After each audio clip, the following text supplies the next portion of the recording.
nuevas tecnologías en lo que sería el mundo de los aditivos. Ahora, el uso de esto le permite a la industria de la construcción enfrentarse con mayor facilidad a nuevos retos y algunos desafíos de gran importancia en la producción del concreto. Ahora, tenemos que cualquier otra cosa diferente del cemento y los materiales cementantes, el agua, los agregados, el aire o las fibras de refuerzo que se adicionen a una mezcla de concreto, pues podemos considerarlo como un aditivo. Ahora, los aditivos químicos son frecuentemente usados para cambiar las propiedades del concreto plástico. Si están viendo la diapositiva que dice aditivos. Sí. Ok. Y estos aditivos también pueden mejorar el desempeño del concreto endurecido. Uno de los usos más importantes está orientado a la reducción del costo de la obra, pues con su resistencia, pues nos ayuda entonces a alcanzar unas altas resistencias con tiempos de manejabilidad adecuados al flujo de fundida, concretos diseñados por durabilidad, entre otras características. Las mezclas de hoy en día con frecuencia tienen una combinación de aditivos en cada diseño y debido a la fuerte influencia que ejercen sobre las propiedades del concreto y a los nuevos retos planteados por la industria de la construcción, pues podemos basarnos en la norma que los clasifica, que es la ASTM, que se puede usar la referencia más actualizada y la NTC 1299. Ahora, la normativa que se usa para el uso de los aditivos,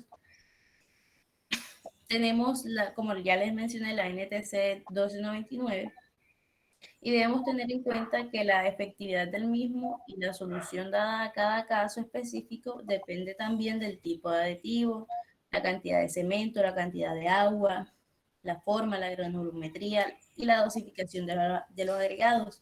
También hay que tener en cuenta el tiempo de mezclado, el asentamiento, las temperaturas del concreto, entre otros aspectos que son los que determinarán la funcionalidad del aditivo. Ahora, los aditivos que se utilicen en el concreto deben someterse previamente a la aprobación del supervisor técnico. Y bueno, tenemos los aditivos, están clasificados en tipo A, son los plastificantes, los tipo B, que son los retardantes, los tipo C, que son los acelerantes, los tipos D, que son los llamados plastificantes retardantes, los tipo E, plastificantes acelerantes, los tipo F, que son los superplastificantes, y por último podemos considerar a los inclusores de aire. Ahora, en los tipo A, que son los plastificantes, acá, tenemos que estos mejoran la resistencia del concreto endurecido sin aumentar la cantidad del cemento. Ahora, estos aditivos, también llamados reductores de agua, son utilizados para precisamente disminuir el contenido de agua de mezclado, y va a estar alrededor de un 10% menos de agua comparado con concretos sin aditivos, manteniendo, por cierto, un mismo asentamiento. Ahora, el concreto que contiene un reductor de agua es más trabajable y puede mejorar la bombeabilidad. Ahora, recordemos que la bombeabilidad es el término usado para describir qué tan fácilmente puede ser colocado el concreto mediante el uso de una bomba de concreto sin segregación u obstrucción, o sea, sin atascamiento. Ahora, del mismo modo, se mantiene más cohesivo y es menos propenso a la segregación durante la colocación. Al incrementarse la resistencia a la compresión y mejorar la trabajabilidad, es usado como un reductor de agua. Ahora, el productor de concreto puede diseñar mezclas con menores cantidades de cemento y por consiguiente van a ser concretos más económicos. Bueno, tenemos la dosificación y algunas de las presentaciones de este aditivo. Ahora tenemos que lo más frecuente es encontrar este aditivo en forma de líquido, tenemos en la descripción que es un color pardo oscuro y que su densidad oscila desde el 1.10 y el 1.25 kilogramos.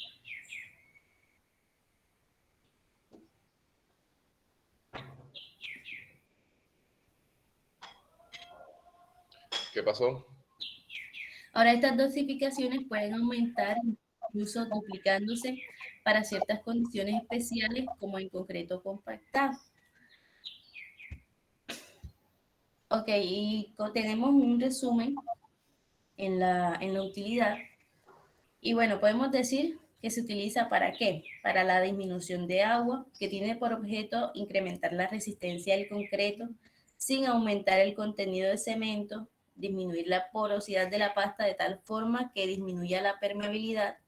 La consistencia del concreto será la misma que la del concreto sin aditivo a pesar de la disminución de agua, es decir, el asentamiento va a ser el mismo. Ahora, cuando se enfrentan casos en que la mezcla contiene cemento en exceso para garantizar las resistencias debidas, con utilizar el aditivo tenemos una reducción de la cantidad de cemento requerido acompañado de una reducción en la cantidad de agua necesaria para la mezcla. Y esto es debido a la disminución de la relación agua-cemento. Y bueno, acá tenemos unos productos, algunos de los productos empleados pues en la fabricación, serían jabones de resina, eh, sales de calcio, sodio, amonio de calcio, sulfonatos, formaldehído, sal de hidrocarburo y bueno, luego les pasaré la diapositiva. Tenemos el tipo B, que son los retardantes, el tipo retardantes. Y encontramos que estos aditivos retardantes son... Hola, Liliana, dame un minutico, 30 segundos antes de que continúes. ¿Te puedes devolver un momento a los tipo A, los plastificantes? acá o a Sí, la utilidad. ahí. Yo quiero agregar algo y me parece muy interesante este tema porque nosotros a lo largo de nuestra vida profesional vamos a utilizar aditivos. Algunos serían reticentes a utilizarlos, otros no. Yo utilizo muchos aditivos en las obras de construcción, sobre todo los plastificantes y los impermeabilizantes. La razón es simple, pues mejoran las características del concreto. Pero hay que tener mucho cuidado y coger con pinzas esta información y se los voy a decir por qué. La parte introductoria de la señorita González dijo 3 cosas que hay que saberlas interpretar. La primera dijo que aumenta la resistencia del concreto, ¿cierto? Segundo, que reduce la cantidad de agua. Y tercero, el concreto lo vuelve autocompactante. Esta información uno desde el punto de vista técnico tiene que saber interpretarla.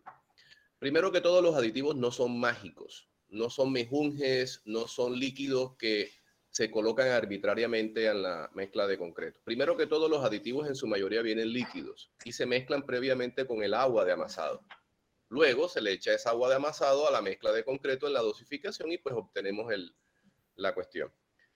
Cuando a mí me dicen que un aditivo aumenta la resistencia del concreto, ¿qué piensan ustedes? Por ejemplo, Pérez Rivero, ¿qué piensas tú? Pienso que de pronto para una construcción, al hacer nuestra propia mezcla de cemento, no se logró la resistencia adecuada. Entonces, para eso se le agrega ese aditivo. Nada más sería para esos casos, porque no conseguí la resistencia para cierta construcción, entonces tráigame un aditivo para poder aumentarse, Pero diría ven yo. acá, tú Ujú. cuando haces la prueba de resistencia es a posteriori, en el sentido de que tú haces la muestra hoy con el concreto fresco y tú ensayas 21 días después. ¿Cómo sabes Ah, que el concreto fresco no tiene la resistencia? Eso no lo puedes determinar. ¿Cómo determinas tú la resistencia del concreto fresco? O sea, tú sabes que el concreto no te dio la resistencia es cuando le haces el ensayo a los cilindros. Y normalmente eso es a posteriori, luego de la fundida. ¿Cómo resuelves esa situación? Sí me doy a entender, ¿verdad? Sí, claro. Bueno, fíjate, esta parte, es que por eso es que a mí me gusta esta temática y sobre todo la forma como lo expresan. No te estoy culpando, González, sino que así lo expresan los libros y así lo expresan los textos. Por ejemplo, Jaime Bertel, ¿tú qué opinas?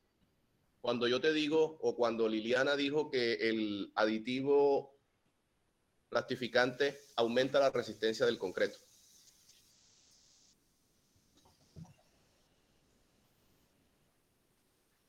Andrew.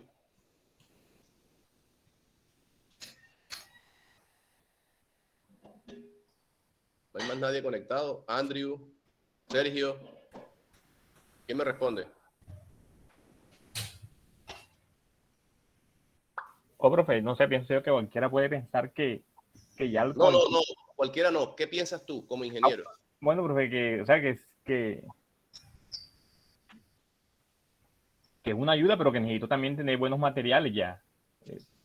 No, pero intrínsecamente cuando yo te digo que un aditivo plastificante aumenta la resistencia, ¿tú qué piensas? ¿Cómo piensas que funciona o cómo sería la cosa? Que tú le echas el chorrito de aditivo al agua y ya, aumenta la resistencia de 3.000 la pasa a 4.000.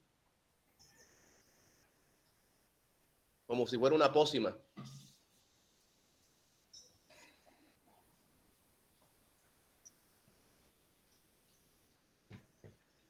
Jóvenes.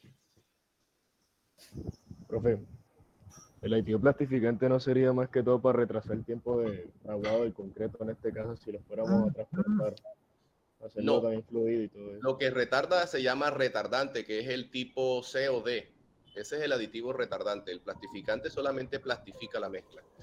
Por eso es que fíjense, estas conversaciones me gustan porque precisamente cuando el expositor y los libros, la información dice esas tres características, esas tres bondades del aditivo, dice que aumenta la resistencia, dice que reduce el agua y dice que mejora la compactación del concreto. Eso es falso.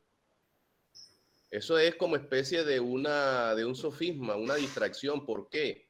Porque la información hay que tomarla desde el punto de vista técnico. Un aditivo plastificante lo que hace es lubricar las partículas de la mezcla de concreto entre sí para que se deslicen de mejor forma y logremos una manejabilidad mucho mayor que un concreto sin aditivos. ¿Qué pasa? En el momento en que nosotros mejoramos la manejabilidad del concreto, en el momento en que nosotros lubricamos cada una de esas partículas, Liliana, por favor, retrocede dos filminas.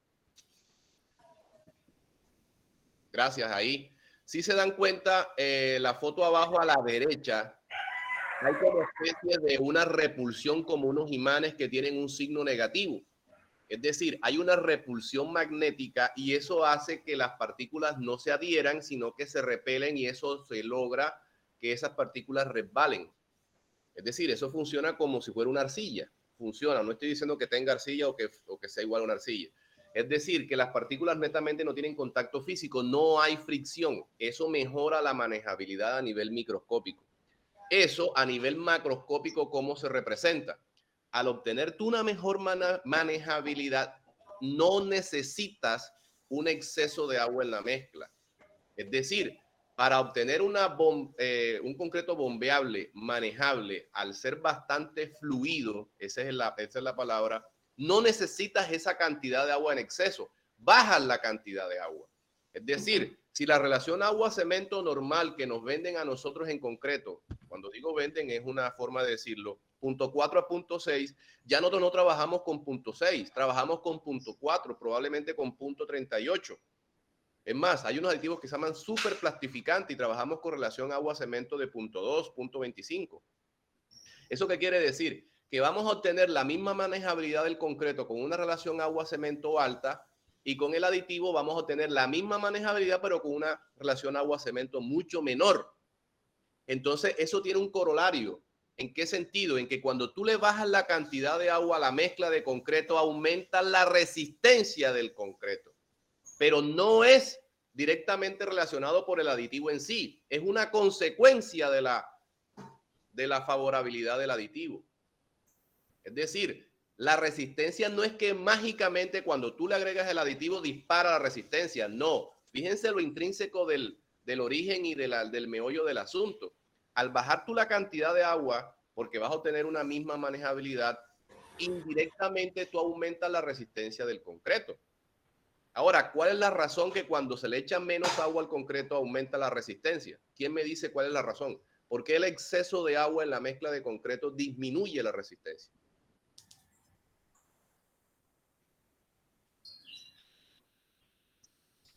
Eso lo vieron ustedes en quinto semestre en materiales.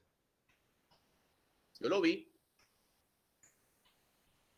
Liliana, ¿por qué cuando yo aumento el agua de amasado en el concreto disminuye la resistencia? Cuando aumento, El agua de amasado, es decir, cuando me paso de piña con el agua en la mezcla de concreto, ¿por qué baja la resistencia?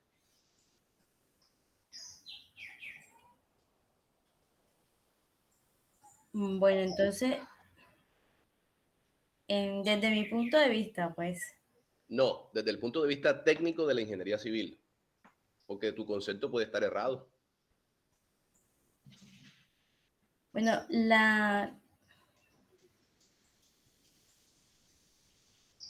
permítame y concreto. No lo busques en internet.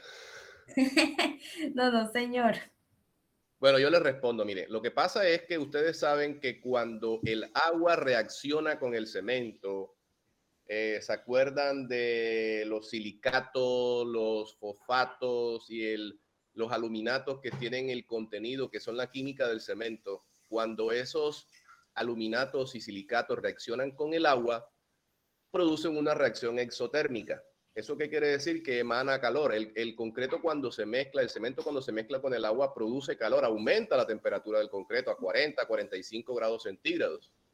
Cuando usted funde concretos masivos, cuando usted funde presas, pavimentos gruesos, muros gruesos, la formaleta se calienta hasta 45, 50 grados. Es decir, ocurre una reacción exotérmica. Eso es dado, eso es lógico y eso es química, química pura del concreto. Lo que pasa es que esa reacción físico-química, al aumentar la temperatura, eso va en detrimento de la calidad del concreto. ¿En qué sentido? Con ese aumento de la temperatura, el agua de amasado trata de evaporarse, trata de salir. ¿Por qué? Porque el calor hace que el agua se convierta en un estado líquido, de líquido a gas, perdón, y comienza a salir.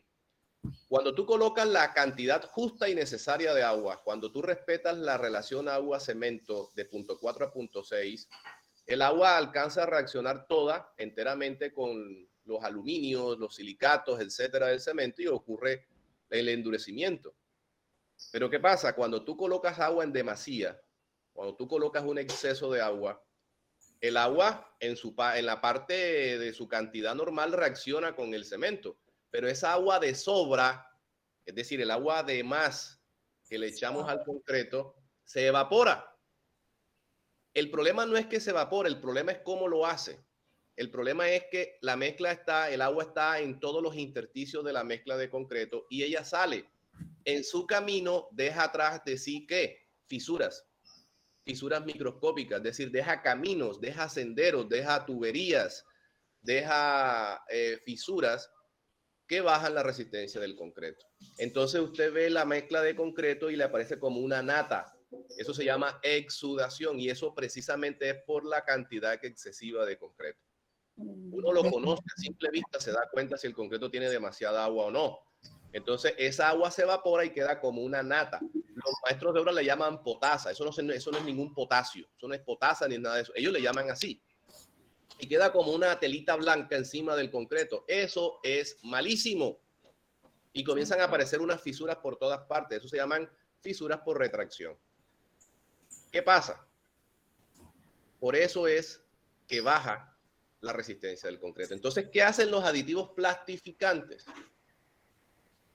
Al mejorar la manejabilidad del concreto, tú no necesitas colocarle demasiada agua, sino la justa y necesaria o un poco menos, porque tú obtienes una mejor manejabilidad con esos concretos plastificantes. Entonces, no tienes que colocar agua en demasía, es decir, esa agua no se va a evaporar y no va a dejar detrás de sí las fisuras, esos microtúneles y todo eso. Entonces, el concreto aumenta la resistencia. Esa es la razón No es que mágicamente sea una pócima mágica que automáticamente cuando le echas el aditivo enseguida aumenta la resistencia. Eso no es por ahí. Eso no es por ahí. Entonces hay que tomar con pinzas, así como les acabo de explicar el porqué de los aditivos plastificantes aumentan la resistencia. Es una consecuencia, ¿oyeron?, de la fisicoquímica y del comportamiento químico del concreto. Ahora bien, ¿por qué mejora la manejabilidad? Porque el concreto lo hace más fluido. Es mucho más fácil acomodar en una formaleta un fluido que un sólido. Entonces el fluido, al tener menos coherencia, es mucho más fácil esparcirlo, es mucho más fácil vibrarlo. Entonces llena todos los recovecos de la formaleta y obtienes un mejor acabado, una mejor trabajabilidad. Y lo tercero, que era con lo concerniente de la compactación, no necesariamente los concretos fluidos son autocompactantes, sino que son mucho más fáciles en su manejabilidad, porque cuando tú ingresas o haces la inmersión del vibrador de concreto, es mucho más fácil acomodar un líquido que un sólido, porque los concretos que son plastificados, su comportamiento es más de líquido que de sólido, a pesar de que tiene piedra, arena, o sea, tiene sólido dentro de sí, su comportamiento es más parecido a un líquido que a un sólido. Por eso es mucho más fácil trabajar. Esa es la razón, ¿oyeron?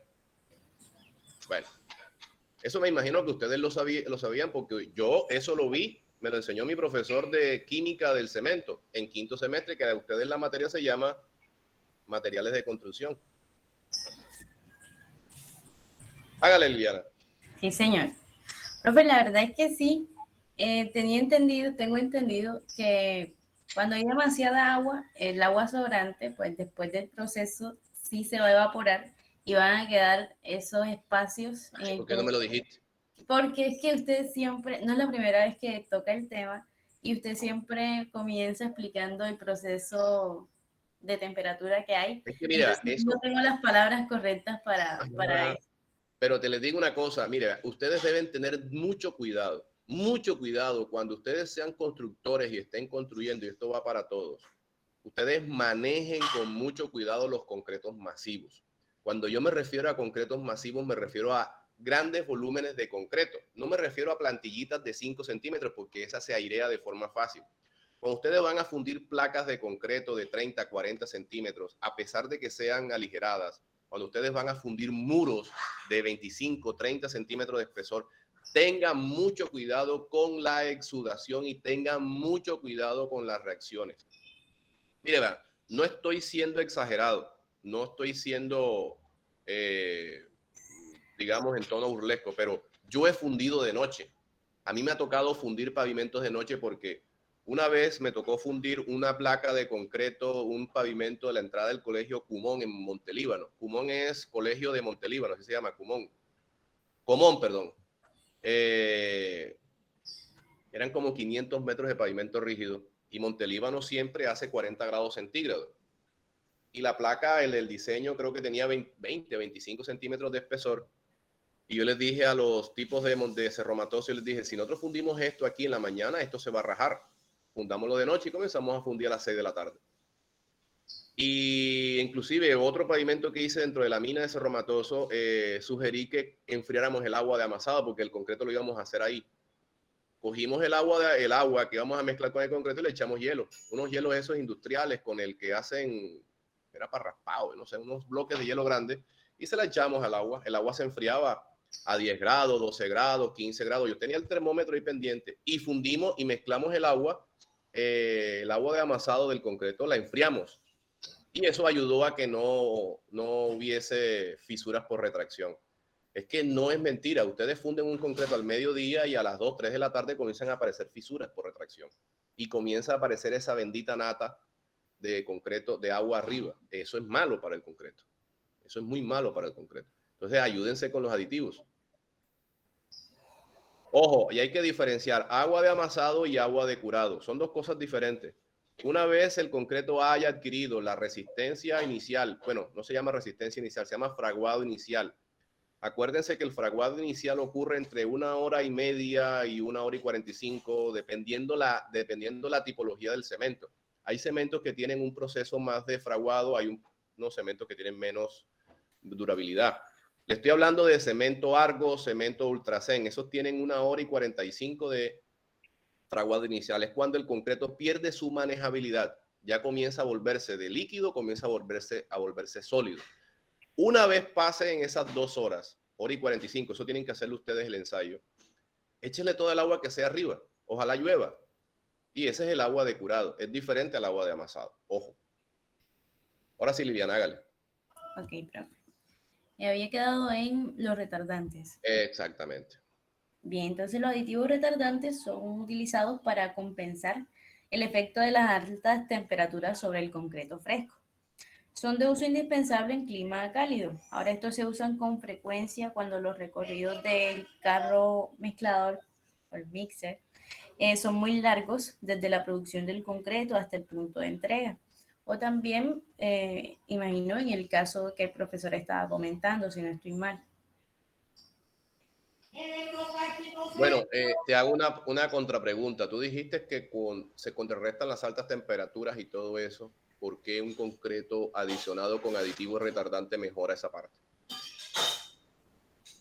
Porque los aditivos retardantes lo que hacen es que reducen la velocidad de pérdida del asentamiento, o sea, permiten que el concreto permanezca manejable un poco más de tiempo y prolongan el tiempo de fraguado inicial del concreto.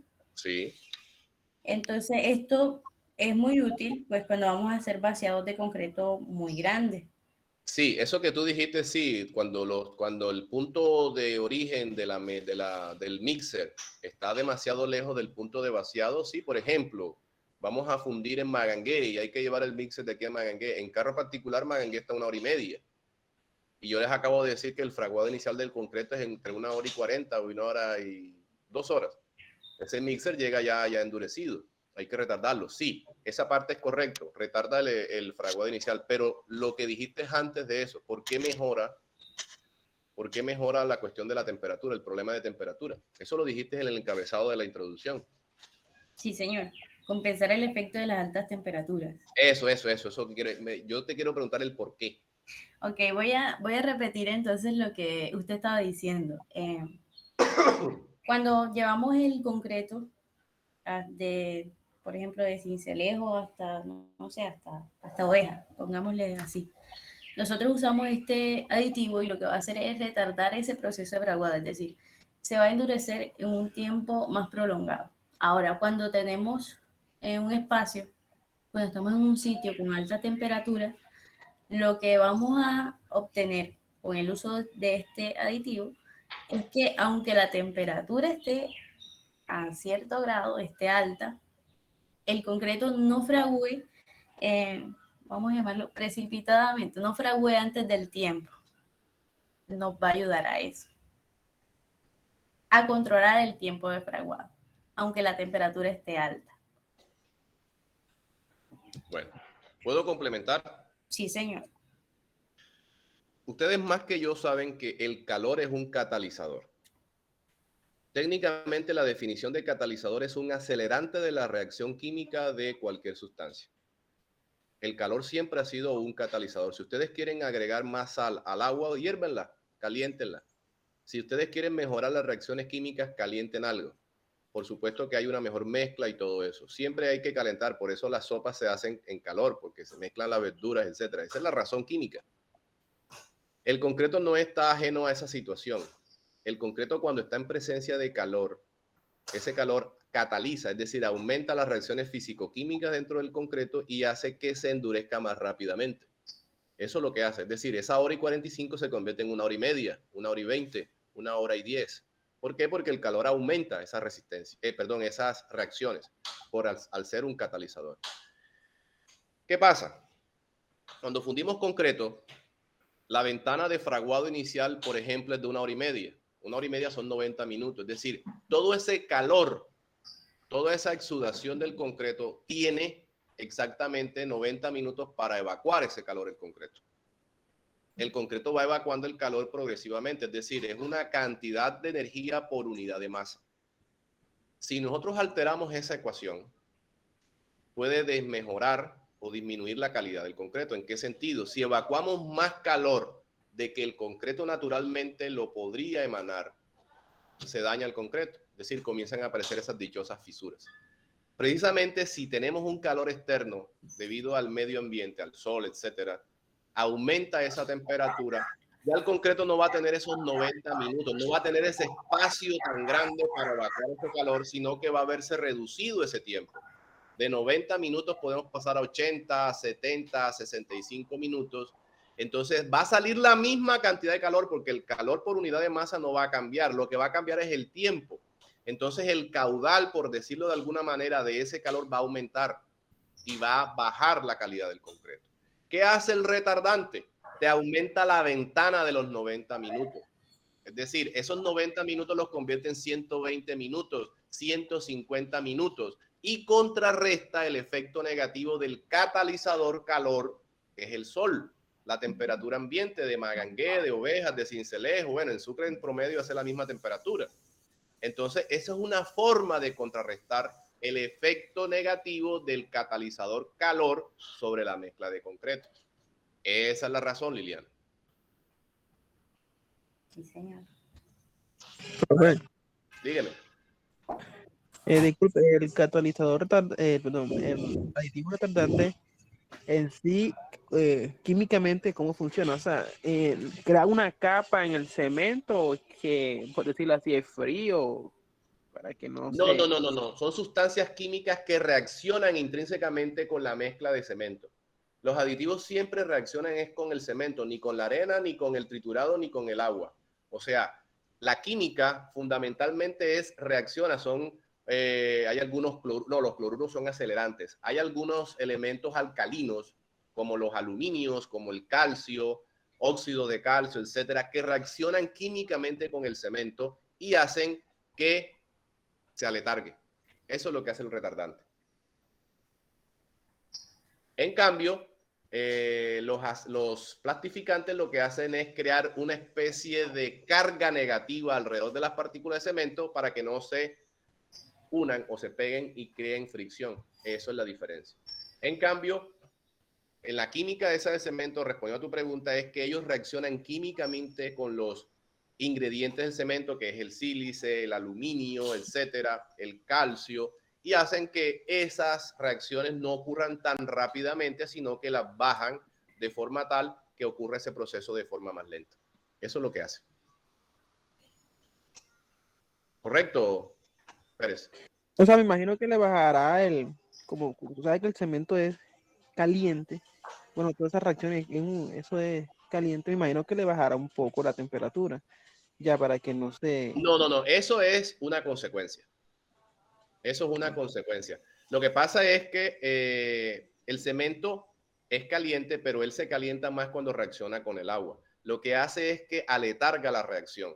Lo que hace es ralentizar la reacción química del cemento con el agua y evita que se endurezca prontamente, sino lentamente. Eso es lo que hace. Y lo del calor es una consecuencia. ¿Estamos? Sí. Bueno, hágale, Liliana. Sí, señor. Bien, tenemos entonces la dosificación para el aditivo retardante. Bueno, tenemos que se presenta de forma líquida y las dosis van a variar en la práctica entre el 0.1, me disculpan, de la masa del cemento. La dosis media debería ajustarse para el cemento y los demás materiales que se van a emplear en la construcción.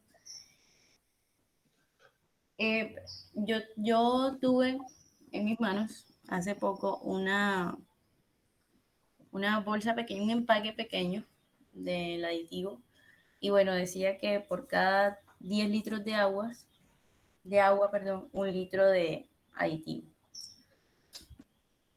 La proporción es el 10%. No, pero lo que pasa es que las proporciones son con base en la medida del cemento, pero la dosificación se hace en el agua. Sí, tienes razón. Bueno, en la utilidad tenemos colocación de concreto en épocas de calor, que era lo que el profesor estaba explicando, para contrarrestar el efecto acelerante de la temperatura. Para cuando se desea suprimir el efecto de las reanudaciones del trabajo, es decir, para que no queden juntas para disminuir, sí, la aparición de juntas que no son deseadas, bueno, para el transporte a largas distancias de hormigón y permite regular los tiempos de fraguado. Entonces, acá están algunos de los productos empleados en la fabricación de este aditivo, como los ácidos fosfóricos, fluorhídrico, húmico, la glicerina, fosfatos y fluoruros, óxido de zinc y plomo, el bórax y demás. Bien, vamos a pasar a los tipos C, que son los acelerantes. Ahora, los acelerantes reducen el tiempo de fraguado del concreto en estado fresco y agilizan la ganancia de resistencia en estado endurecido a temprana edad. Ahora, cuando el tiempo de fraguado es reducido, las operaciones de acabado pueden finalizar más rápido. El desarrollo de resistencia a temprana edad es muy importante cuando se está colocando concreto en climas con temperaturas muy bajas. ¿Por qué? Porque a diferencia de la temperatura muy alta, que lo que hace es agilizar, disminuir ese tiempo de fraguado, en temperaturas muy bajas lo que va a hacer es aumentar ese tiempo de fraguado. Entonces, con el aditivo acelerante, lo que se hace es contrarrestar ese efecto negativo que está causando la temperatura. Ahora, cuando se usan aditivos acelerantes, con frecuencia ocurren pérdidas rápidas de asentamiento y las demoras afectan la trabajabilidad y la resistencia del concreto más que un concreto que no tenga este aditivo. Así que el mezclado apropiado pues va a ser esencial. Ahora, el concreto con este tipo de aditivo debe ser entregado pronto si no es en obra que se hace, y dependiendo de su uso existen aditivos acelerantes con base de cloruros que se usan comúnmente en la producción de concreto industrializados y aditivos libres de cloruros empleados frecuentemente en la producción del concreto pre y posttensado. Ahora, tenemos la dosificación que va entre 1.5, aquí me disculpo, 1.5 y 5% de la masa del cemento en la mezcla de esta marca que es Sika.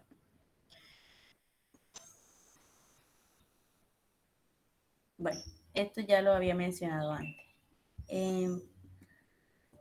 Tenemos que la utilidad, como resumen, está para acabados más rápidos de placas, colocación de concreto en tiempo y lugares fríos, reducir los tiempos de desencofrado, obviamente, la reducción de procesos de curado, trabajo en minas, túneles o paredes húmedas donde se necesita que el trabajo se termine rápido, trabajo bajo el agua y para hormigón y mortero lanzado.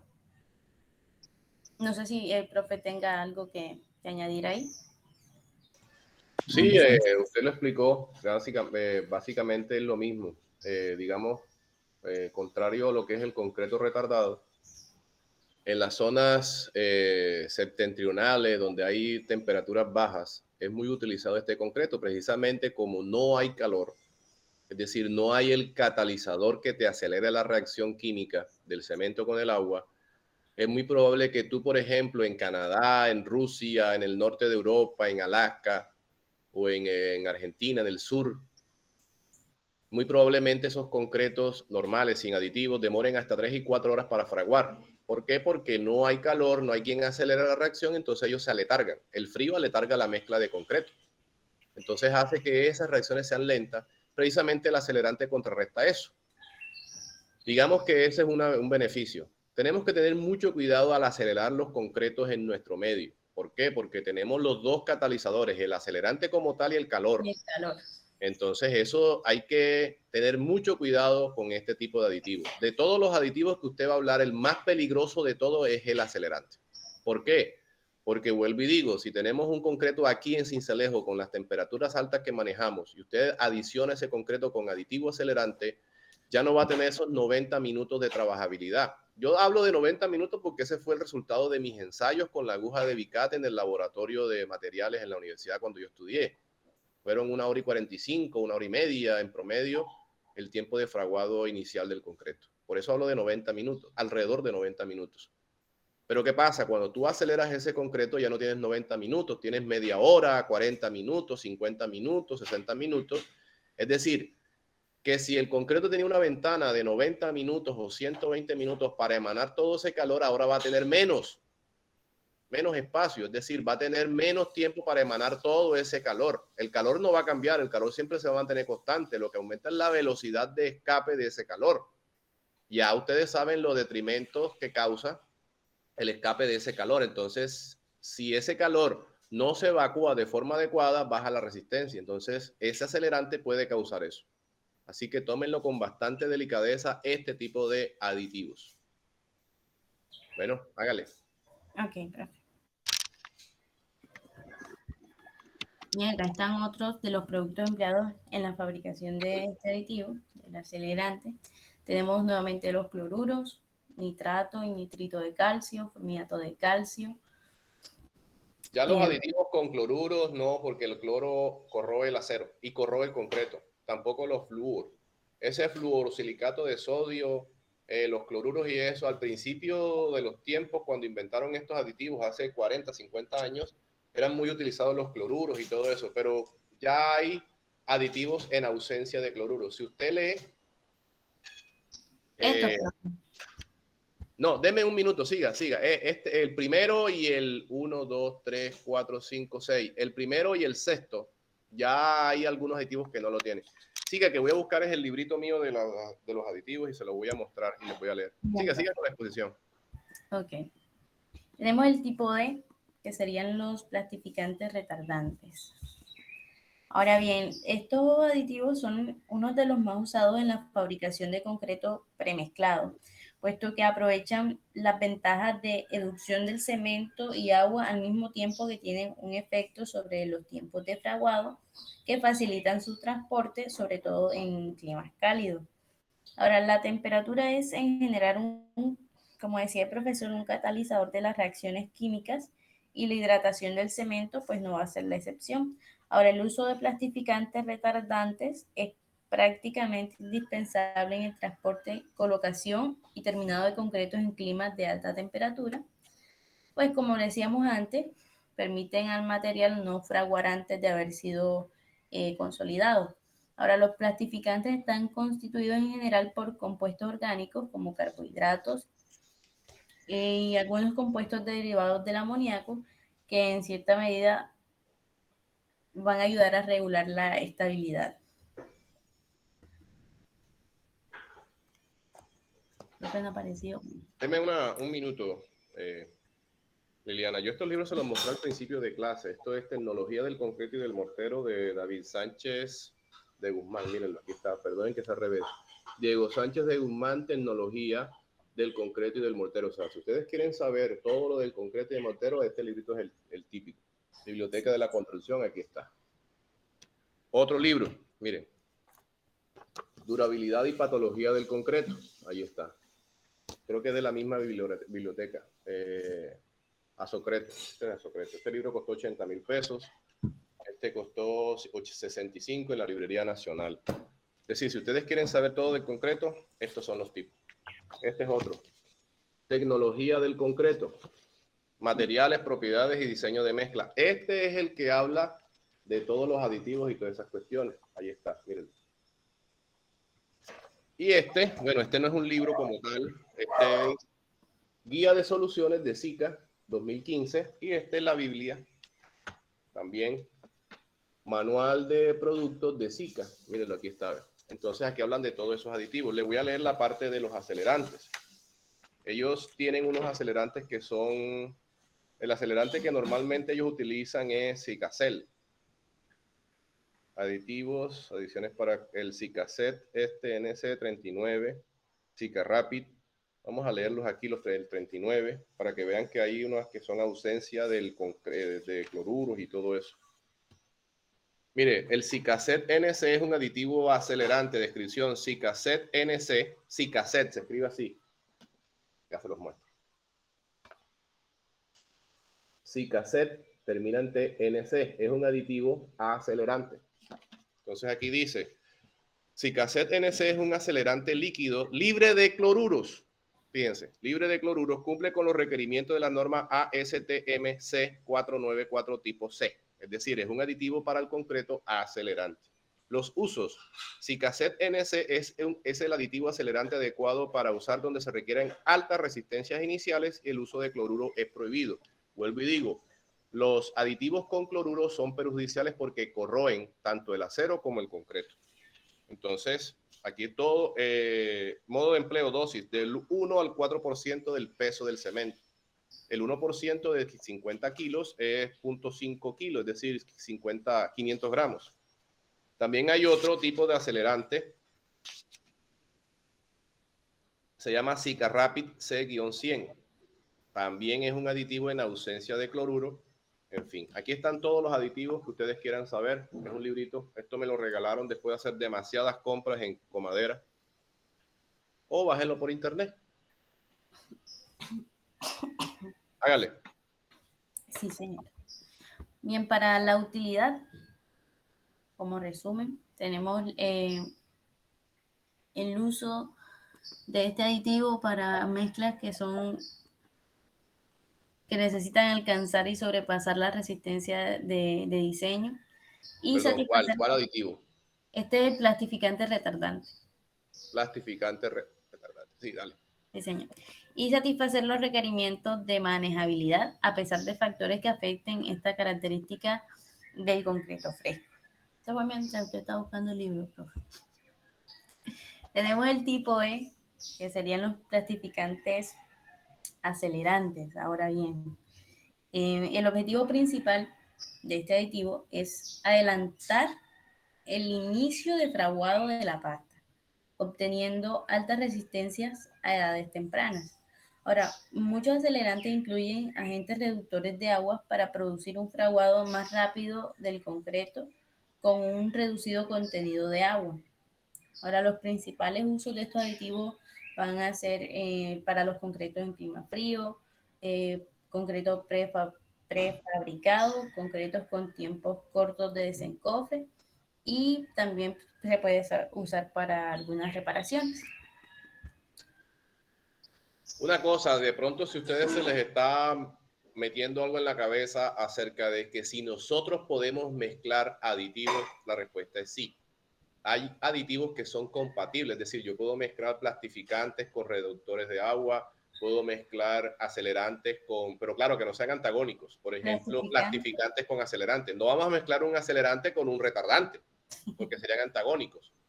Pero fíjense que ya los tipos D y los tipos E ya vienen mezclados, es decir, tenemos plastificantes retardantes y tenemos plastificantes acelerantes, entonces ya no hay que mezclarlos, ya vienen listos. Hágale, Liliana. Sí, señor. Bien, la utilidad ya se la había mencionado y se usa de 200 a 250 centímetros cúbicos de aditivo por cada 100 kilogramos de cemento. Eso hace un vasito de gaseosa, esos de, creo que de 7 onzas, de esos vasitos pequeños. Exactamente ese vasito hace 250 centímetros cúbicos. Se lo sé porque con ese es que yo mido la dosificación del plastificante. Los desechables, profe. Pero, sí, los vasitos esos desechables de gaseosa, que son los pequeños, ese hace exactamente 250 centímetros cúbicos. Me sé la dosificación porque ese es el que yo más utilizo, el plastificante, y ese es un vasito de eso por cada bolsa de cemento. Y ahí está a los 250 centímetros cúbicos. Ok. Pero ese es por bolsa de cemento de 50, y dice de 100. La Sí, acá dice de 100. que yo utilizo, la dosificación que yo utilizo es la de 50, o sea, por bolsa. O sea, acá serían 2 bolsas de cemento. Sí, ahí puede ser una marca diferente. Hágale. Ok. Están los superplastificantes. Ahora, estos pueden reducir significativamente la demanda de agua y el contenido de cemento. Ahora, la reducción de agua está desde un 12% y un 40%, si no estoy mal, lo que permite producir concretos, bueno, aquí está 40%, hasta el 40% menos de agua, lo que permite producir concretos con alta resistencia a la compresión y bueno, van a ser mucho más durables. Estos aditivos son usados para dar al concreto de bajo asentamiento más o menos las mismas características de un concreto de alto asentamiento, pero sin adicionar agua extra. ¿Por qué? Porque van a ser súper plastificantes y como nos explicó el profesor, pues lo que va a hacer es que va a ser un poco más fluido sin necesidad de adicionar más agua. Ahora, estos superplastificantes también pueden ser usados para producir concreto de asentamiento normal, con bajo contenido de agua, claro, y son ideales en la producción de concreto para muros, columnas, concreto de alta resistencia inicial y final, concretos con alta fluidez para prefabricados autocompactantes, concretos con con mucho acero de refuerzo, donde la resistencia y la colocación siempre van a ser importantes. Ahora, los aditivos superplastificantes, si no estoy mal, pueden ser añadidos al concreto en planta de producción o en la obra cuando son utilizados, rigiéndose por la STM. Y para aprovechar el gran beneficio que trae la adición de este aditivo en planta, pues el cemento debe estar húmedo antes de adicionar el superplastificante o usado también en el agua de mezclado. Lo mejor es el agua, Liliana. Es decir, la mayoría de los aditivos son líquidos, y vuelvo y lo repito, se mezclan con el agua de amasado. Si es en planta, pues allá tienen los dosificadores con el agua. En obra, pues como te digo yo tengo el vasito, yo mismo soy quien mezcla eso. Cuando el tipo va con el balde de agua directo para la mezcladora, pues yo mezclo el agua ahí, el vasito se lo echo en el tanque, en el balde, lo revuelvo y él mismo lo echa en el concreto. Los aditivos plastificantes son de color pardo oscuro, parece melaza, huele a melaza. Y eso se lo echas al agua y ya, mezclas enseguida. Todos los aditivos son así. O sea, no hay aditivos sólidos en polvo, son difíciles de conseguir porque no se mezclan de forma adecuada. Los aditivos en su mayoría son líquidos y se mezclan con el agua de amasado. Y es fácil precisamente por eso, ¿cierto? Porque Claro, es es que es líquido. mucho más fácil medir un líquido que medir un sólido. Por ejemplo, tú no tienes peso, una balanza en las obras, pero tú sí tienes con qué medir el volumen. Es más, las dosificaciones del concreto, cuando tú haces los diseños de mezcla, te arrojan kilos, ¿cierto? Y tú los conviertes a través de la densidad en volumen. ¿Por qué? Porque es mucho más fácil medir en volumen en obra que medir el peso en obra. Las dosificaciones del concreto normalmente se dan en volumen precisamente por la facilidad de medir los volúmenes, de cuantificar un volumen en obra. Tú tienes un balde que tiene 20 litros, 50 baldes de eso es 1 metro cúbico. Pero ¿cómo mides tú 1872 kilos en una obra? No puedes. Complicado. Bueno, pero en cambio si puedes medir 1 metro cúbico, 2 metros cúbicos, 3 metros cúbicos, eso sí es facilito. Bueno, hágale. Sí, señor. Bien, tenemos entonces la utilidad como Miren esa resumen. belleza de la foto. Miren cómo cae ese concreto, parece una cascada de agua. Si lo ven en la foto de arriba. Está bello, ¿Perdón? está bello. Exacto, ojalá todos los concretos fueran así. Ese concreto no necesita ni vibrador. Y miren el tamaño del agregado grueso, es pequeñito. O sea, cuando tú tienes una madeja, cuando tienes una madeja de acero, cuando tienes una alta cantidad de acero, es muy bueno tener concretos plastificados. Eso lo dijo usted hace unos 5 minutos. ¿Por qué? Porque el concreto penetra por todos lados, pero si tienes una cuantía demasiado alta y tienes un tamaño del agregado demasiado grueso, eso no entra ahí. Entonces te quedan los famosos hormigueros, te quedan vacíos. En cambio, mira abajo, la formaleta de abajo del tipo del casco amarillo, es un concreto autocompactado. Mira, queda como una mesa de billar y mira cómo fluye ese concreto en la foto. Hágale. Sí, señor. Ahora, en la utilidad tenemos que se encuentra para la elaboración de concretos con alta resistencia, con un porcentaje de cemento balanceado, sin problemas de contracción y fisuramiento de las mezclas que contengan cemento en exceso. Tenemos que en el bombeo de concreto, pues la colocación va a ser mucho más fácil, especialmente de concreto Tremie. Y es usado también para figuras esbeltas o densamente armadas. Sí, señor. Como lo que estaba explicando el profesor hace un momento.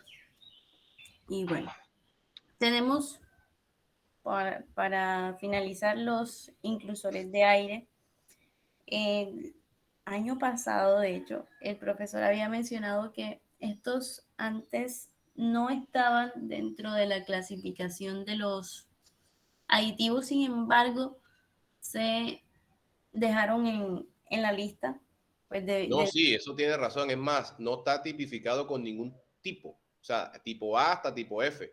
Los sí, aditivos inclusores de aire no están catalogados dentro de esa categoría, pero sí son aditivos. Lo que pasa es que después de los acelerantes, los aditivos más peligrosos que hay son estos. Ya les digo por qué. Siga, siga. Ok, profe. Bien, entonces tenemos que los aditivos incorporadores de aire lo que hacen es disminuir la tensión superficial del agua, que por esto es que se hace peligroso, y esto facilita la formación de esferas de aire en el concreto, disminuyendo la energía necesaria para crear superficie de contacto con el agua. No sé si me hago explicar ahora. O sea, el papel principal de los incorporadores de aire es el de estabilizar las esferas de aire atrapadas en las turbulencias generadas, sea por palas de la mezcladora, por palas, pues sí, cuando se está mezclando el concreto, y por las partículas finas que pueden encontrarse. Ahora, en las zonas cálidas, el incorporador de aire se puede usar para impermeabilizar concreto, mejorar arenas gruesas carentes de finos, plastificar el concreto también y ayuda a mejorar el rendimiento durante la caída, por ejemplo, de concretos tremier y disminuir también la exudación. Si no estoy mal, este es uno de los peligros de los que habló el profe, pero voy a dejar mejor que él complemente Sí, lo esa. que pasa es que, como usted lo dijo, el inclusor de aire lo que hace es homogeneizar las burbujas de aire. Es decir, las burbujas de aire dentro del concreto, en el proceso de amasado, de las paletas de la mezcladora, las palas, etcétera, hacen que el concreto tenga un 1% en aire. Inclusive eso se considera en el diseño de mezcla. Lo que hace el inclusor de aire es homogeneizar todas esas burbujas que son asimétricas, que son de diferentes tamaños, las hace todas igualitas. ¿Cuál fue el origen del inclusor de aire, de estos aditivos? En las partes frías, en los climas demasiado fríos, cuando teníamos las fundidas de concreto por la dilatación térmica y contracción térmica por los cambios de temperatura en verano, se dilata el concreto, es que los cambios de temperatura en esas zonas es bárbara. En verano hace 40 grados y en invierno hace menos 20 grados, es decir, hay un cambio de temperatura de 60 grados. Aquí en época de lluvia hace 35 grados y en época de no lluvia hace 35 grados. Es decir, aquí la temperatura se mantiene constante en el día, en la noche de pronto baja a unos 10 grados, 8 grados. Es decir, los cambios de temperatura máximo en nuestra zona son de 10 grados. Pero en las zonas septentrionales, en las zonas australes donde hay las 4 estaciones, los cambios de temperatura son de hasta 50 y 60 grados de temperatura entre verano e invierno. ¿Qué hace el inclusor de aire? Amortigua esa dilatación térmica, esa contracción térmica la amortigua porque hay espacios vacíos dentro de la mezcla de concreto que se contraen y se relajan o se dilatan en esos cambios de temperatura. Ese es el origen y la causa de los inclusores de aire. Absorber los cambios volumétricos producidos por las dilataciones térmicas y contracciones térmicas en los cambios de temperatura. Ese fue el origen, por eso se inventaron los inclusores de aire. Eso trae un beneficio también adicional, hace el concreto bastante impermeable. Parece una contradicción decir que si nosotros homogeneizamos esas burbujas de aire dentro del concreto lo hacemos impermeable. Claro que sí, porque la impermeabilización del concreto se fundamenta en que todos esos intersticios, todas esas microfisuras hechas por retracción, por ahí ocurre el fenómeno de capilaridad, es decir, el concreto, el agua comienza a subir por capilaridad. A encontrarse la burbuja de aire, ese hueco rompe la capilaridad y cesa la permeabilidad del concreto. O sea que rompe la permeabilidad porque rompe los intersticios, rompe los microconductos que se llaman capilares, los rompe. Y cuando digo los rompe es que los interrumpe. No es que físicamente lo destruya, sino que los interrumpe y cesa la permeabilidad del concreto. Entonces hay dos beneficios. Bueno, son tres. Primero, homogeneiza la burbuja y hace el concreto impermeable. Segundo, evita las retracciones violentas por los cambios de temperatura. Y tercero, hace más manejable la mezcla de concreto. ¿Por qué? Porque al tener aire del mismo tamaño, las partículas se lubrican indirectamente con esas burbujas de aire y logran una mejor manejabilidad.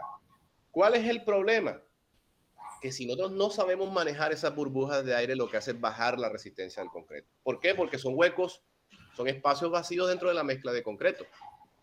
Entonces, esa es la peligrosidad del aditivo este, que si no sabemos las dosificaciones exactas, lo que hacemos es bajar la resistencia del concreto. Exacto, incluir más burbujas de aire. Es decir, por hablarle de cifras, son 1000 burbujas por centímetro cúbico, 1000 burbujas microscópicas por centímetro cúbico, y si nos pasamos de piña con la adición del aditivo, no son 1000, sino 2000 o 3000, entonces estamos haciendo un concreto poroso. Netamente un concreto poroso que lo que hace es bajar la resistencia del concreto. Y esa resistencia no es como una parábola así, es una caída libre. Eso se soluciona vibrándolo. No tanto. No tanto, y te voy a decir por qué, porque precisamente el aditivo lo que hace es crear esas burbujas. Exacto. Y a veces la vibración, la energía vibratoria no rompe esas burbujas. Porque de todos modos los concretos siempre van a tener aire. Así los otros los vibremos. Lo que pasa es que lo que hace este aditivo es que todas esas burbujas de aire sean iguales. Eso es beneficioso para el concreto. Pero no vayan a pensar que esa energía vibratoria va a romper esas burbujas de tal manera, porque ya fueron creadas de forma química. Están protegidas, si quieren aceptarlo de esta manera. Esa es la peligrosidad de este aditivo, Liliana. Bueno, sí, señor. Yo no lo uso. La verdad es que sí, está bastante complicado el uso.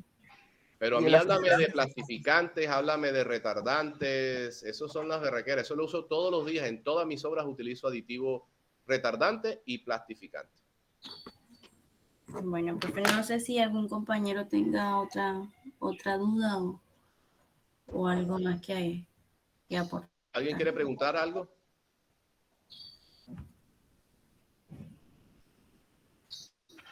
Bueno, voy a dejar de presentar. Muchas gracias. Ok.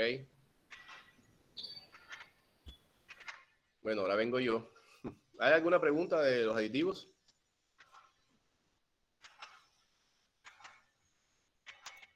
Vamos a dar una pequeña introducción de la parte de esto donde quedamos el día miércoles. Hablamos de los costos indirectos, que es un porcentaje de los costos directos. Les mostré cómo se consideran la parte de las utilidades, los imprevistos y la administración. Y les especifiqué exactamente qué parte de los costos son de los imprevistos, qué parte de los costos son de la administración y pues lo que queremos con las utilidades. Quedamos aquí en donde los análisis de precio unitario es una forma de hacer congruente dos cosas. Identificar un ítem de costo. Acuérdense que hablamos sobre el WS, que es desglosar macro el proyecto en cuestión micro, es decir, ir de lo más complejo a lo más simple, pero aumentando el desglose de eso. Es decir, tenemos algo masivo y lo desgranamos en algo menos masivo. Es decir, hablamos de que el proyecto bajaba un nivel y lo considerábamos en 4 o 5 opciones. Teníamos la parte de las actividades preliminares, cimentación, estructura, mampostería y acabados. Luego esa cimentación se desglosaba en vigas, se desglosaba en zapatas, etcétera. Lo mismo con las estructuras. Y que las unidades vienen del funcionamiento de las estructuras desde el punto de vista del sentido común. Es decir, tenemos las 3 dimensiones y cuando una dimensión prepondera sobre las demás es lineal. Cuando 2 dimensiones son muy parecidas es cuadrada o metro cuadrado, y cuando las 3 dimensiones son muy parecidas funciona la unidad como metro cúbico. Habían 2 unidades adicionales que se llama global y se llama unidad, y la mayoría de los APUs que tienen la unidad es cuando hay suministro. Cuando nosotros no realizamos el APU, es decir, nosotros no mezclamos cemento ni nada, sino que compramos algo para colocarlo. Y en segunda instancia teníamos el global, que es cuando es una mezcla de varios elementos que son difíciles de cuantificar uno por uno y pues los mezclamos todos y da la unidad global. Eso quedamos ahí. Entonces, los análisis de precio unitario siempre van a trabajar sobre la parte de los costos directos. Acuérdense que los costos directos son materiales, mano de obra y las herramientas y los equipos. Entonces, dentro de los materiales, hay que siempre tipificar la cantidad de materiales que va a gastarse la unidad de la APU. ¿Por qué la unidad? Porque después del nombre de un análisis de precio unitario, lo más importante es la unidad que va a tipificar ese análisis de precio unitario. Siempre. ¿Eso qué quiere decir? Que nosotros tenemos que mirar los consumos de materiales, los consumos de mano de obra y los consumos de las herramientas y de los equipos por cada unidad de ítem. Entonces, siempre hay que tener muy en cuenta la fundamentación de los análisis de precio unitario. ¿En qué nos vamos a basar? En la lógica, en el sentido común, en los conocimientos técnicos y, por supuesto, en nuestra experiencia. Entonces, comenzamos aquí con la parte de los materiales dentro del análisis de precio unitario. Aquí tenemos materiales, la unidad que siempre va a ser cotizable, es decir, siempre vamos a cotizar en función de la unidad que nos vendan los materiales. Acuérdense que los materiales también tienen el nombre de insumos. Entonces, los materiales tienen una presentación en forma de unidad.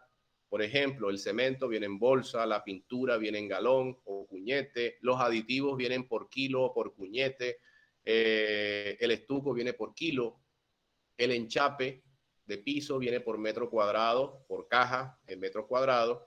Es decir, siempre vamos a tener esa forma de pedir las unidades, pedir los materiales en su forma de unidad. Siempre. Entonces, esa es la parte cotizable que yo pongo aquí en la parte de abajo, en donde cada uno de esos materiales ustedes lo pueden comprar de acuerdo a cómo lo despachan en las ferreterías. Básicamente aquí la unidad siempre que va a colocar los materiales es la forma como ustedes lo compran. ¿Cómo compran el cemento? Por bolsa o por bulto. ¿Cómo compran la pintura? Por galón. ¿Cómo compran los clavos? Por libra o caja. Entonces, esto es lo que tienen que colocar aquí. Esto es diferente a la unidad del ítem. Es decir, la unidad del ítem aquí, vuelvo y digo, aquí la unidad de este ítem, el ítem, la unidad puede ser, ojo, metro lineal, metro cuadrado, metro cúbico, global o unidad. Esas son básicamente las 5 unidades con las que trabajan los análisis de precio unitario. El 99% de los APU vienen expresados con una de estas 5 unidades. Es una unidad de esas 5, no van a ser todas, o 2 o 3. Los APU siempre tienen una sola unidad, es decir, un metro lineal, un metro cuadrado, un metro cúbico, un global o una unidad. Por eso se llama análisis de precio unitario. Es hacer congruente las dos cosas estas que les acabo de mencionar de forma unitaria. Es decir, vamos a hallar el precio unitario de un metro cuadrado, de un metro cúbico, de un metro cuadrado, de un metro lineal, de una unidad o de un global. Uno, siempre, porque es unitario, precio unitario. Luego viene, en el segundo esquema, viene la cantidad. Es el rendimiento teórico del consumo de esos materiales que estamos cotizando aquí por la unidad de ítem. Es decir, que la cantidad va relacionada directamente con la unidad del ítem. Por eso la pregunta de la clase pasada, si estamos haciendo concreto de 4.000 PSI, ¿cuánto de cemento se gasta un metro cúbico de concreto de 4.000 PSI? ¿Cuánto se gasta de arena un concreto de 4.000 PSI? ¿Cuánto se gasta de triturado un concreto de 4.000 PSI? ¿Cuánto se gasta de agua? Entonces, ustedes tienen que decirme, se gasta 7.24 bolsas de cemento, 0.67 metros cúbicos de arena, 0.67 metros cúbicos de triturado y alrededor de 180 a 200 litros de agua. Esa es la dosificación de un concreto de 4.000 PSI. Ahora, si yo les digo a ustedes, ¿cuántos galones de pintura se gasta un metro cuadrado de pared?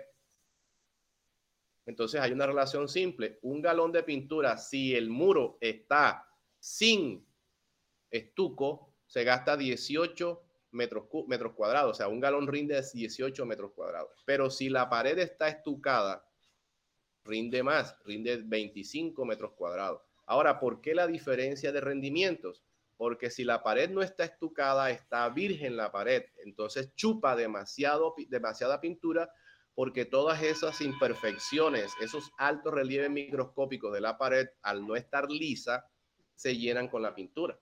Mientras que si la pared está estucada, está totalmente lisa, tiene un acabado de espejo, la pintura rinde más. Esa es la razón. Entonces, ustedes con base en esa información, pues sacan los rendimientos. Hacen una regla de 3 simple.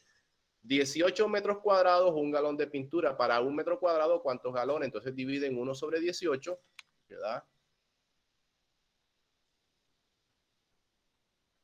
1 sobre 18 da 0.055 galones de pintura por metro cuadrado. Esa es la cantidad.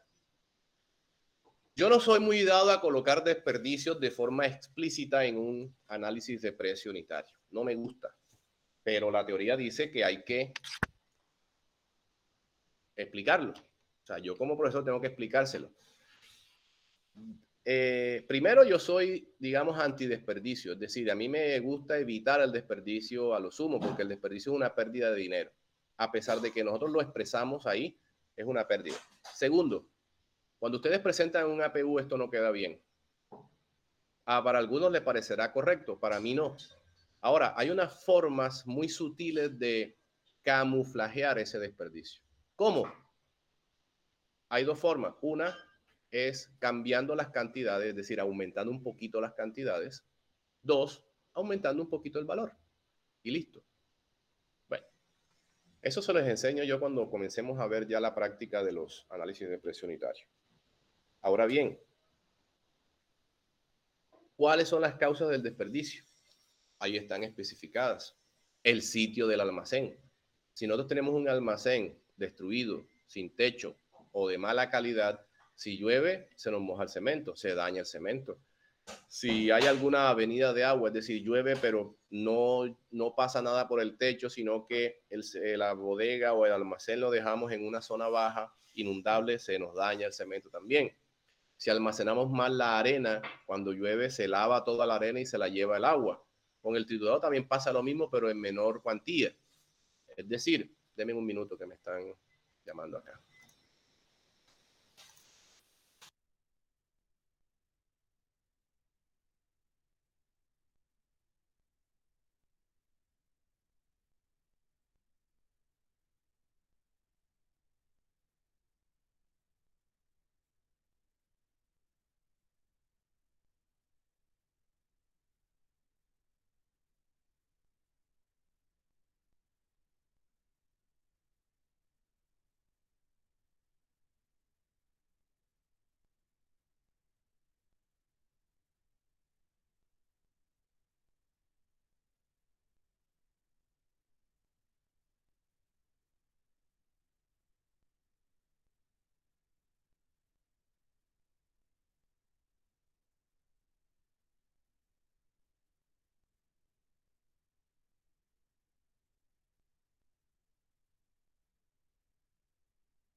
Bueno, entonces el transporte también puede causar desperdicio porque se pierden los materiales en el transporte, una mala colocación de los materiales en el transporte, sobre todo la arena, sobre todo el triturado, el cemento, si está mal cubierto con esas lonas plásticas, pues causa desperdicio.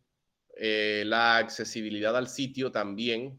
Nosotros siempre pensamos, no sé por qué, que todas las construcciones van a ser al lado de nuestras casas, en el centro de Sincelejo, pero nunca pensamos de que vamos a construir viviendas, pavimento, vamos a construir un tanque elevado en una zona rural de difícil acceso.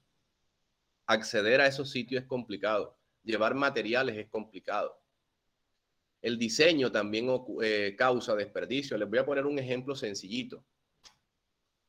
Estoy compartiendo, ¿verdad? Les voy a poner un ejemplo sencillito en donde eso causa desperdicio. Imaginémonos por un momento que tenemos una habitación que vamos a enchapar. Y vamos a colocarle el enchape de piso. Vamos a hacer esto aquí así.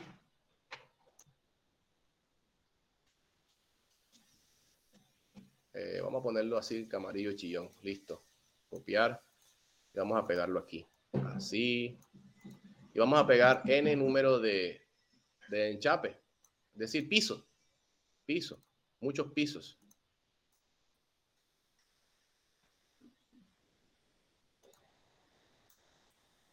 Y lo vamos pegando uno contra otro. Y listo, no hay problema. Eso se va pegando y el desperdicio es casi nulo. ¿Por qué?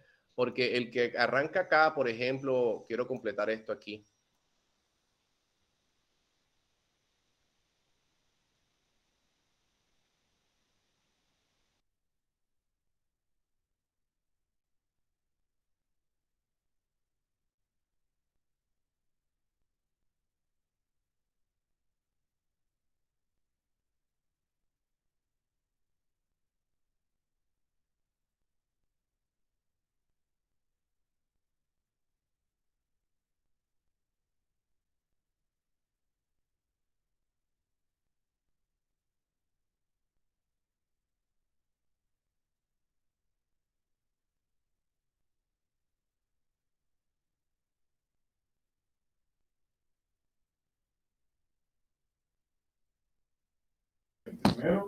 Al profe se le cayó el internet, ¿verdad?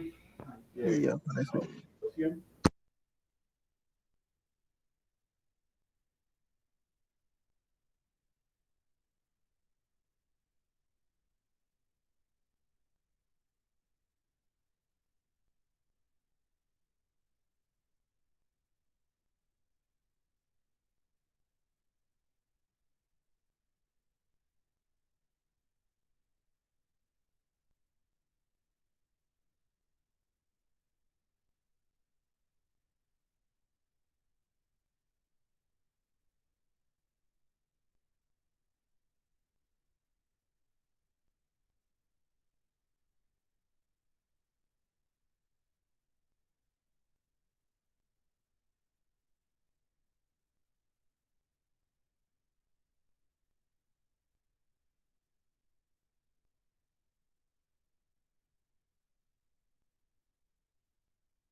Miércoles, ¿qué pasó? Se cayó la llamada. ¿Me están escuchando? Sí, profe, que había caído como 5 minutos. Ok. ¿Esto lo vieron? Se voy a poner compartir pantalla aquí.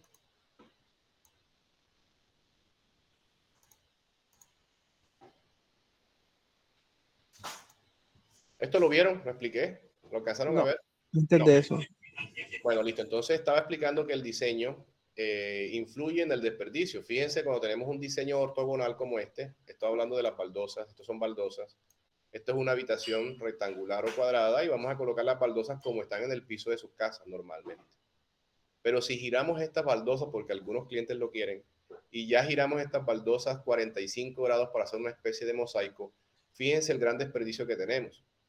Estas baldosas que están enteras, aquí concluyen con este pedazo de baldosa y vamos a tener este desperdicio. Este desperdicio lo podemos reutilizar en otra cosa, como le estaba diciendo, en el zócalo. El zócalo, acuérdense que es el enchape lineal que está pegado entre el piso y la pared. Pero si nosotros variamos el diseño, giramos estas baldosas que están ortogonales a 45 grados, aquí así como están, fíjense que aquí el desperdicio va a ser toda esta parte y esta parte no la vamos a reutilizar. Estaba diciendo que aquí el desperdicio es de alrededor del 5% y acá el desperdicio es de la mitad, del 50%. También estaba diciendo que todas estas condiciones son causantes de desperdicio. El transporte, o tenemos una mala transportación de los materiales, se pueden derramar, se pueden perder. La accesibilidad al sitio, siempre tenemos la condición de que los sitios de trabajo son cerca de nuestras casas o en el centro de Sincelejo y normalmente los pavimentos y todo eso van a ser en zonas rurales. Entonces, el acceso allá va a ser dificultoso y va a causar desperdicio.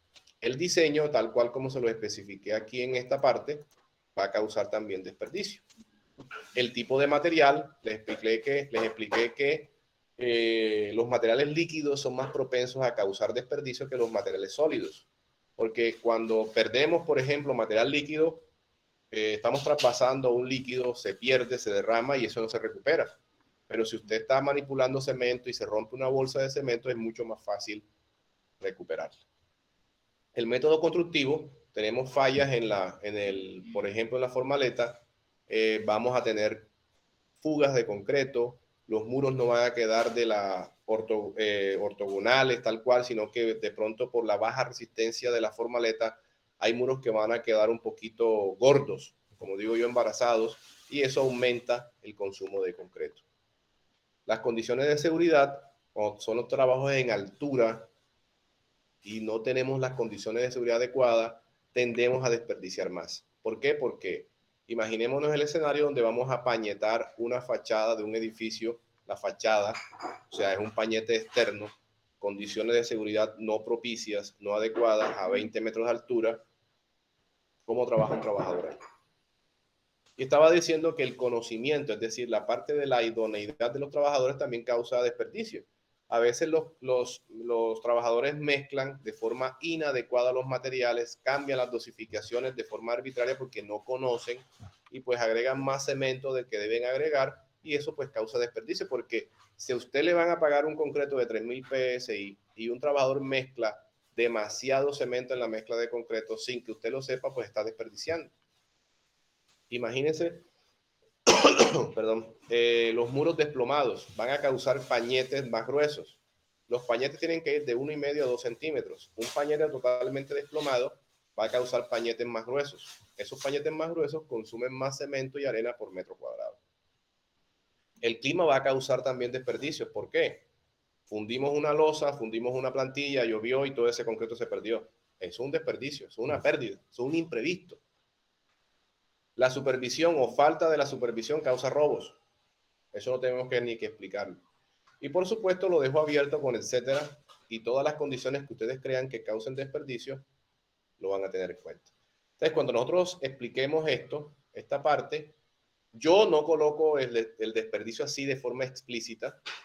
La razón es simple. Hay gente que no le gusta ver el desperdicio porque va a decir, yo por qué tengo que pagarte el desperdicio, ese es problema tuyo.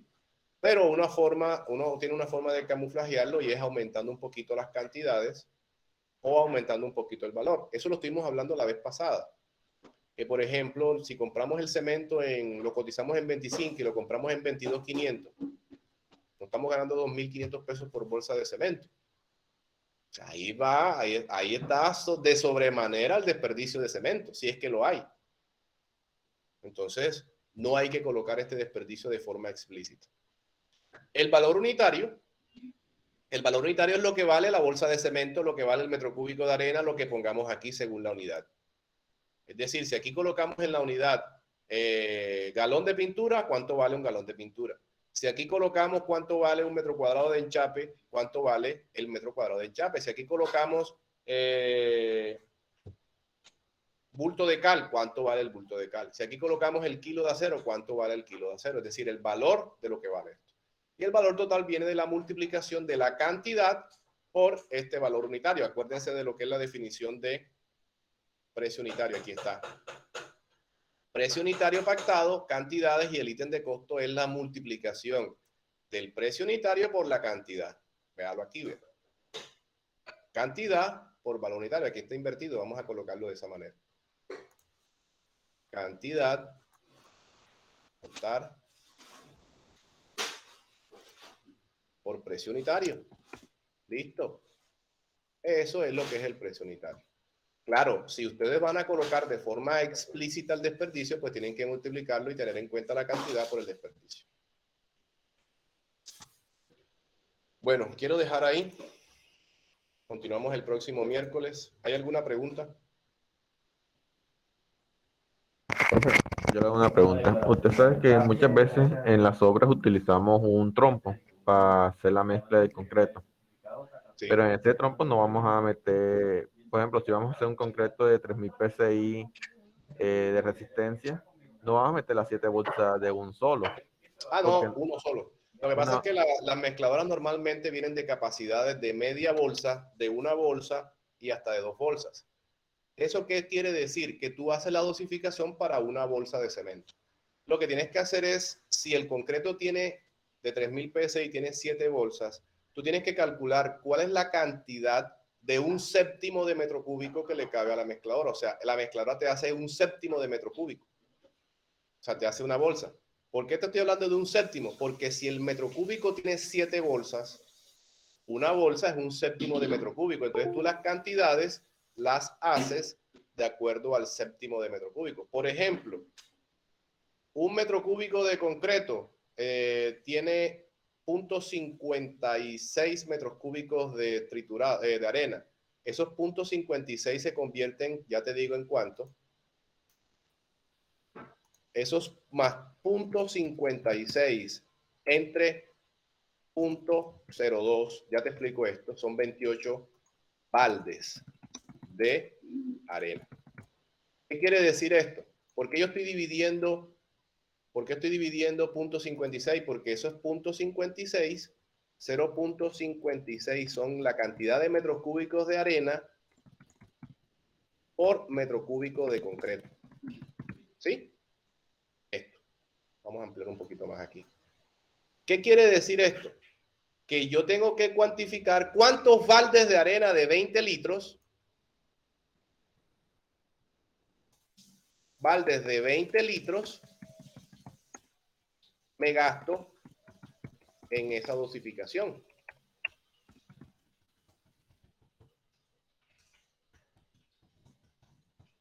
¿Cierto? ¿Cuál es el problema? Que este balde de 20 litros es bastante fácil de manejar. Entonces yo divido más 0.56 metros cúbicos entre 20 litros en forma de metro cúbico, que es 0.02. Y me da 28 baldes. Ahora, eso es lo que hace un metro cúbico, es decir, 28 baldes de arena de 20 litros por un metro cúbico de concreto. ¿Cierto? ¿Estamos claros? Como yo te estoy hablando de un séptimo, porque nada más le cabe un bulto de cemento, entonces tú divides más 28 entre 7. Te da 4. O sea que la dosificación sería un bulto de cemento, 4 baldes de arena y 6 baldes de triturado. ¿Por qué? Porque el triturado lo vas a hacer de la misma manera, el mismo experimento. Es 0.84 metros cúbicos de triturado por cada metro cúbico de concreto. Vuelve y divides más 0.84 entre 0.02 metros cúbicos, haz un balde. Te da, mierda, dañé el mouse. Te da 42 baldes. Divide 42 baldes entre 7 y te da los 6 que están aquí. Ahora, como la relación agua-cemento, 0.5, entonces un bulto de cemento, este bulto de cemento exactamente para que tú te des cuenta hace dos baldes de 20 litros. Es decir, tú coges el bulto de cemento y lo partes por la mitad, llenas, o sea, coges un bulto de cemento, lo abres y llenas 2 baldes, en volumen llenas 2 baldes. O sea que si estamos hablando relación agua-cemento de 0.5, es un balde de agua. Es un balde de agua. ¿Por qué? Porque te queda que agua es igual a 0.5 cemento. ¿Cuánto de cemento? 2 baldes por 0.5 te da 1. Entonces la dosificación exacta de todo esto es un bulto de cemento, 4 baldes de arena, 6 baldes de triturado y un balde de agua. Todo lo metes en la mezcladora y esto que está aquí, lo que voy a marcar en rojo, todo esto cabe en una mezcladora. ¿Contestada tu pregunta? Sí, profe.